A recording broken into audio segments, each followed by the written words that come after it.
K방산 열풍이 일고 있는 지금 잠정 수출 계약 규모가 가장 큰 고객은 폴란드죠. 그런데 폴란드의 대내외적 상황이 복잡해지면서 우리 수출도 영향을 받을 수 있다는 소식입니다. 전성우 기자입니다. K방산 유행의 주역인 폴란드. 폴란드는 지난해 K2, K9 전차 등 우리 무기에 대한 1차 이행 계약만 124억 달러를 체결했습니다.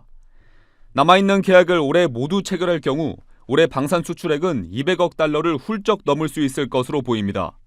하지만 유럽과 폴란드 내부가 시끄러워 무기 수출 대금 수령에 대한 우려가 커지고 있습니다. 폴란드 대통령이 러시아가 폴란드에 끼친 영향력을 규명하기 위한 조사위원회 설립 법안을 추진하고 있는데 이에 EU가 사법부의 독립성을 해치는 것이 우려된다며 지원 자금을 동결시킬 수 있다고 밝힌 겁니다. EU 자금이 동결되면 수출 대금을 내야 하는 폴란드의 재정적 어려움이 생길 수 있다는 목소리가 나오고 있습니다.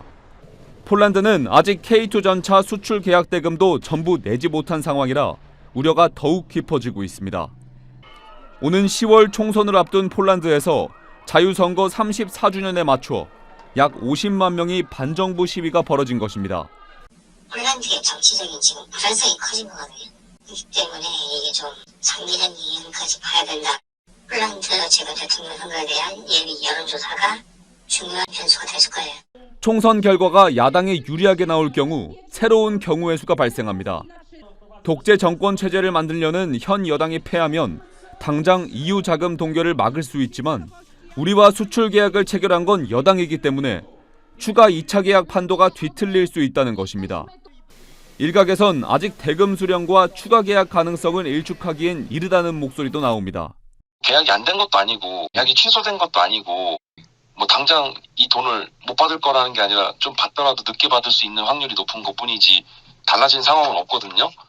여러 경우의 수를 따져봐야 하는 폴란드발 K무기 수출 상황.